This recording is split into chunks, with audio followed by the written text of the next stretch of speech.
The Last Jedi has been out for 3 years now. I swear every single time I rewatch it, I like it more. So if you're someone who hates The Last Jedi and can't stand that people have different opinions than you, then I would recommend clicking off this video because it's not going to make you happy.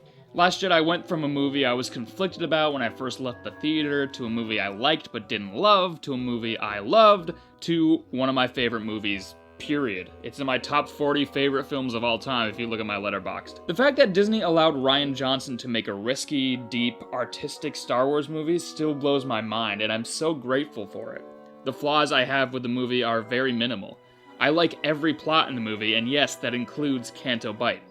However, my favorite of all these powerful and meaningful plots is Luke's arc. In my opinion, it is the best arc in the entire saga, and Luke's 4-movie journey is the best character journey in all of Star Wars. I like it more than Vader's journey, because while Vader's 6-movie arc is extremely iconic and amazing, there's still the wooden romance in some extremely awkward direction, mainly in Attack of the Clones, which kind of hurts his arc a little bit. Luke's arc is consistently great. There's not a weak point in either of his 4 movies, and Last Jedi adds so much to a character that was already great, and makes him the best character in Star Wars in my opinion. There's a lot of points about Luke that I feel like a lot of people overlook. One of those things is his reason for being on the island in the first place. A lot of people thought he was being a selfish dick. They were like, Luke Skywalker, the most empathetic character ever, suddenly being an asshole? However, if you pay attention to him in the movie, you realize he's doing what he's doing because in his mind, it's the right thing to do. He thinks he's a danger to everyone. When Rey tells him Han has died, he doesn't shrug it off. It still very much impacts him, but he thinks that if he gets involved, it would make everything worse. He has a lot of good reasons to think that, but he's ultimately wrong, and he realizes that by the end. However, the reason he's doing what he's doing is because he has so much empathy. He has a lot of it. He's seen so much destruction and pain, and he blames himself for the rise of Kylo Ren and so many problems in the galaxy. So in his empathetic mind, this is the most selfless thing to do. Staying on the island, to him, is a heroic act. Rey coming on the island and giving him his old lightsaber that represents so much pain and anguish to him is the last thing he wants right now. Most people who are suicidal are thinking they're a harm to others and that going away would be beneficial for everyone. This is the Star Wars version of that. Luke is a very traumatized person given what he's gone through in the original trilogies, so of course if he senses the return of the Sith, he's going to think about stopping the source of that. It passes quickly though, it was an impulse. He wasn't about to actually kill his nephew. And a lot of the time, in real life, an impulsive action is all it takes to tear everything down in your life. One part I love is when Rey is about to leave and go try to turn Kylo good, Luke knows it won't work because he went through a similar situation in Empire. He doesn't want her to end up in the same traumatized place he was in. If Luke was the asshole that a lot of people think he is in this movie, he wouldn't be concerned about Rey leaving the island to face Kylo Ren. He's telling her not to do that because he cares about her. He's grown to care about her. And she has encouraged him to start opening up to the Force. So when he finds out that she's communing with Kylo, that kind of just ruins everything for him. One of the things I saw a lot of fans hate with The Last Jedi was the fact that Luke said the Jedi were failures several times and that they need to end. Apparently that's not in Luke's character. However, this is a theme that's been around since Empire Strikes Back and Return of the Jedi, actually. I think that idea of the Jedi being inherently flawed has been around since Empire Strikes Back. That has always been a thing, and, you know, the prequels just kind of enhance those things. They show us more of why the Jedi are a very flawed order. In the prequels, the Jedi aren't really even heroes. They do so much wrong and cause so many issues for the galaxy. Luke in the original trilogy is meant to be the ultimate realization of what a Jedi should be, not arrogance or hypocrisy or violence, passive and peaceful. Alright, let's back up. In Phantom Menace, Qui-Gon is a pretty cool guy. He defies the Jedi Council and allows himself to have a fatherly attachment to Anakin without trying to suppress that emotion. He's pretty much the ideal Jedi until he dies, which, as Dave Filoni explained, is the first major thing that leads Anakin to the dark side. If Qui-Gon stayed around, it's likely he would have let Anakin visit his mother again, or engage in normal human activities, like having romantic feelings for another person. The Jedi Council in Phantom Menace aren't in it that much, but we start to see how close-minded they are and how much they hate earthly attachments. They don't want to train Anakin because he cares about his mother. If it were up to them, Anakin would never see his mother again. He needs to forget her altogether. That's extremely unhealthy and extremely cruel to do someone. Yes, they saved Anakin from slavery, but they didn't free his mother. That's the first major red flag in Phantom Menace, showing that the Jedi are a little messed up. You know, the Jedi preach selflessness, yet deprive themselves of feeling love because they're so afraid of it leading to the dark side. It's not Anakin having empathy and love that leads him to evil, it's the Jedi not allowing him to feel those things. That's what leads to Darth Vader's inception. In Attack of the Clones, we see that continued, and how they don't allow romance. They also go into battle and do things in very violent ways. And another thing is that they literally accept an army made by the enemy and don't question it, because they're so arrogant. Yoda's famous teaching is that a Jedi uses the Force never for attack, yet in the prequels, we never see that philosophy be put into practice. A lot of fans attribute this to bad writing on George Lucas's part, but I think it was completely intentional, and we see seeds of it being planted in the originals. In A New Hope, Obi-Wan doesn't tell Luke that Vader is his father. He withholds that from him, with the hope that Luke not knowing will allow him to kill Vader without any attachment. He's literally manipulating him to achieve what's best for the galaxy. The Jedi have good intentions, but they go about things in all the wrong ways. Obi-Wan never really grows out of this, and still vehemently listens to the old ways, and I would argue is his biggest flaw as a person.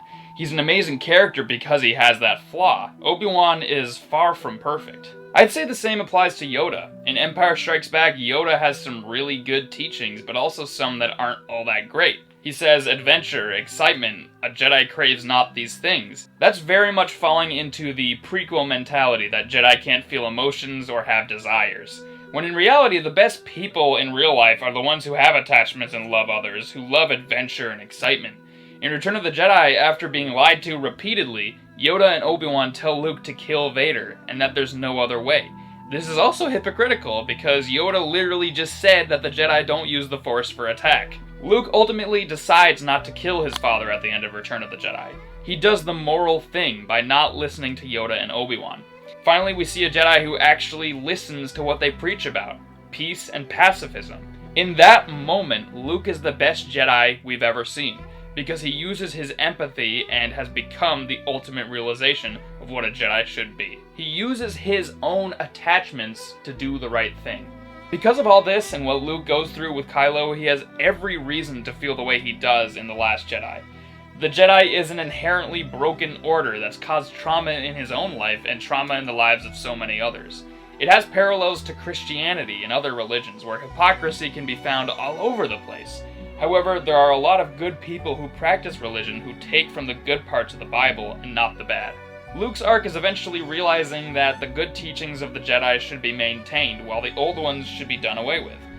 Learn from failure and don't let the past die. Use lessons from the past to move forward. Yoda also finishes his entire arc throughout the saga in The Last Jedi by finally admitting that in the past, he was wrong. They both look past that pile of old books. In the originals, Yoda never does that. Yoda's appearance in The Last Jedi is so much more than just a cameo. It's an incredibly important moment not only for Luke, but also for Yoda, because it wraps up the loose ends left for that character. Luke ultimately dies saving the Resistance, and his story lives on to inspire so many people, even if he was never a perfect person. That's what Broom Boy at the end of Last Jedi represented. It's not a setup for a Rian Johnson trilogy or a setup for anything. I think we're so saturated with constant setups and other things like the MCU that people assume everything is a setup for something else. It's symbolic for the way in which myths can influence people to do great things. It's a love letter to Star Wars and how it's helped and inspired young people to do the right thing in their own lives. That's why myths exist, to preach good morals.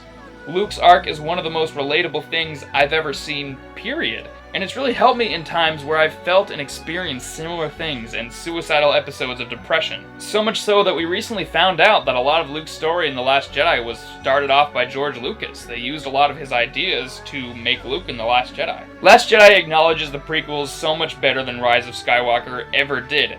In my opinion, The Last Jedi is an incredible film and Rian Johnson is a genius. It acknowledges all the other movies perfectly.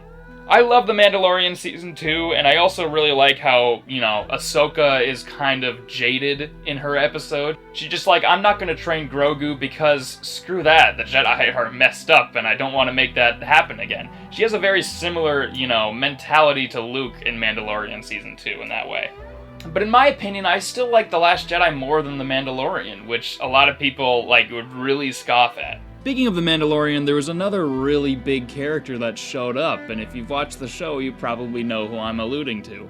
Luke Skywalker was in the finale episode of Mandalorian Season 2, and people, straight away just said he was better than Luke in The Last Jedi, which is just ridiculous to me. It's a quick cameo, and I guess if you think cool-looking action scenes and bad de-aging CGI are what character development is, then yeah, Mando Luke is better than Last Jedi Luke.